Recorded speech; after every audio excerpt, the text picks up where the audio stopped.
pokoknya part terberat saya dalam menjadi seorang masinis adalah saat menjadi seorang ibu.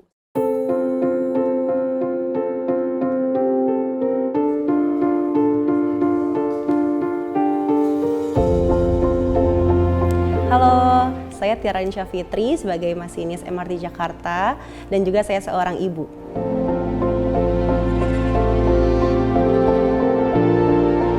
Tidak ada perbedaan yang menyeluruh gitu, tidak ada perbedaan signifikan antara pekerjaan laki-laki dan perempuan. Kita semuanya sama, kita bekerja dari jam 12 malam pun kita bekerja, dari jam 1, jam 2, jam 3 pagi pun kita juga bekerja. Tanggung jawab dan beban kerjanya sama saja, mungkin perbedaannya hanya fasilitas yang diberikan dari perusahaan seperti contohnya antar jemput untuk wanita dan juga extra fooding seperti itu. Tapi kalau untuk beban kerja semuanya sama, dan yang tantangan terberat saya sebagai seorang masinis mungkin karena kereta itu sebuah mesin ya, mesin yang cukup sulit untuk kita pelajari awalnya, tapi sekarang lama-lama kita udah bisa menyesuaikan nih. Ternyata perempuan itu juga bisa terjun di dalam dunia teknik seperti itu.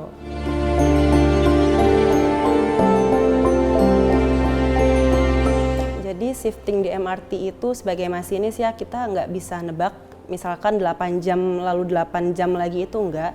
Jadi misalkan hari ini saya dinas sore, besok saya dinasnya siang, lama-lama ke pagi lagi. Jadi semakin lama semakin pagi dan setelah itu baru libur. Kita dinasan menantangnya mungkin di saat kita dinas pagi, pemberangkatan kereta pagi itu jam 3 pagi, kita otomatis harus sudah bangun dari jam kurang lebih jam setengah 2. Jam setengah 2 pagi, lalu jam 2 pagi kita dijemput, lalu kita berangkat ke kantor ya, harus sampai kantor kan maksimal jam 3 pagi ya. Dan situlah kita cukup menguras tenaga karena kan apalagi menyusui itu membutuhkan effort yang sangat luar biasa. Kita harus bangun tengah malam, tiba-tiba kita 30 menit setelahnya terbangun lagi untuk bekerja. Itu effort, apalagi saat saya baru cuti melahirkan, itu cukup sangat menantang sih saat itu.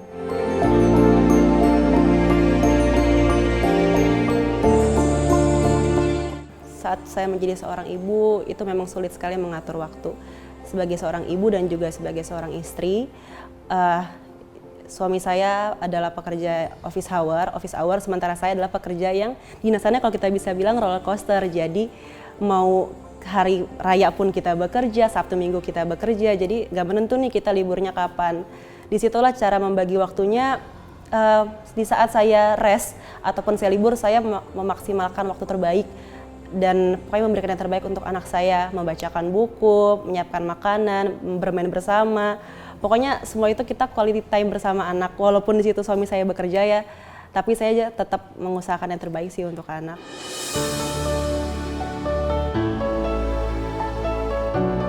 Untuk saat Lebaran, ya di situ sedihnya sih karena harusnya kita berkumpul dengan keluarga bersama orang-orang terdekat tersayang, tapi kita malah bekerja ya. Tapi karena itu udah bertahun-tahun saya lewati, mungkin baru tahun ini saya merasakan sebagai seorang ibu dan juga hari raya, tapi saya bekerja nih nanti. Itu tantangan juga buat saya. Karena kan kurang lebih kalau dilihat dari jadwal, saya itu berdinas mungkin siang ya, jadi pagi saya insya Allah masih bisa sholat Id bareng. Pokoknya di waktu-waktu seperti itu kita harus memanfaatkan waktu bersama keluarga. Dan juga alhamdulillah suami saya seorang suami yang sangat suportif, my number one support system, jadi selalu mendukung saya yang terbaik. Dan jika walaupun saya kerja pun, suami saya selalu membackup saya untuk menjaga anak.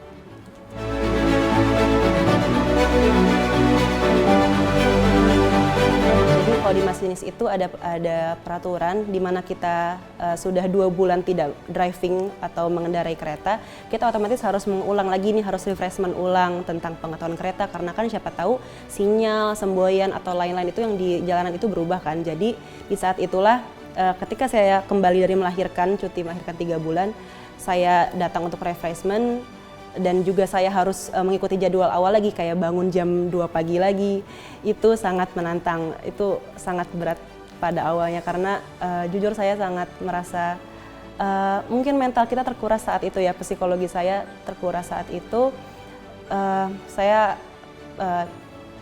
bilang sama atasan kalau misalnya saya butuh ada konselor, psikolog, karena menjadi seorang ibu ternyata sangat sulit sekali, apalagi bekerjanya yang saat ini yang harus bangun jam 2, kadang kita pulang jam 12 malam. harus ada sinkronisasi yang baik juga dengan suami. Pokoknya part terberat saya dalam menjadi seorang masinis adalah saat menjadi seorang ibu.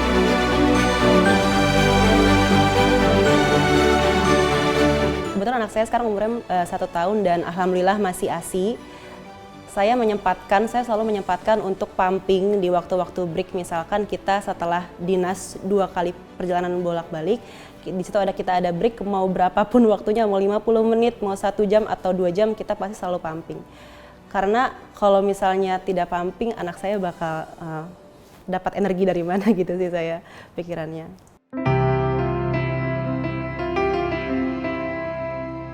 Saat saya lahiran itu, part tersedihnya adalah saya tiba-tiba COVID.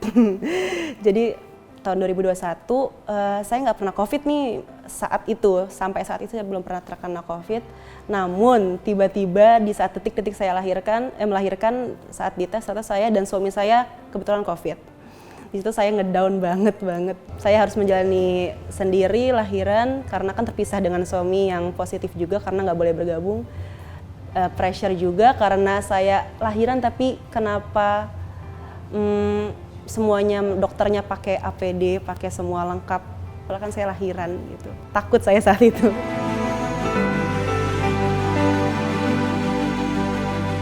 Suami yang selalu mengingatkan kamu me time, kamu harus refreshing gitu. Kalau entah walaupun sama teman-teman saya ataupun saya sendiri, ya hanya sekedar spa atau ya keluar sendiri aja itu menurut saya udah lumayan refreshing sih.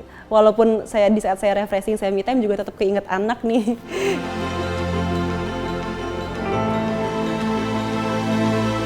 Untuk suamiku yang selalu menjadi my number one support system, my 911, terima kasih udah support selama ini, terima kasih sudah menjadi partner yang terbaik, yang selalu mendengarkan curahan hatiku. Semoga kita selalu selamanya dan selalu saling backup nih antar aku dan kamu untuk menjaga Kenzi.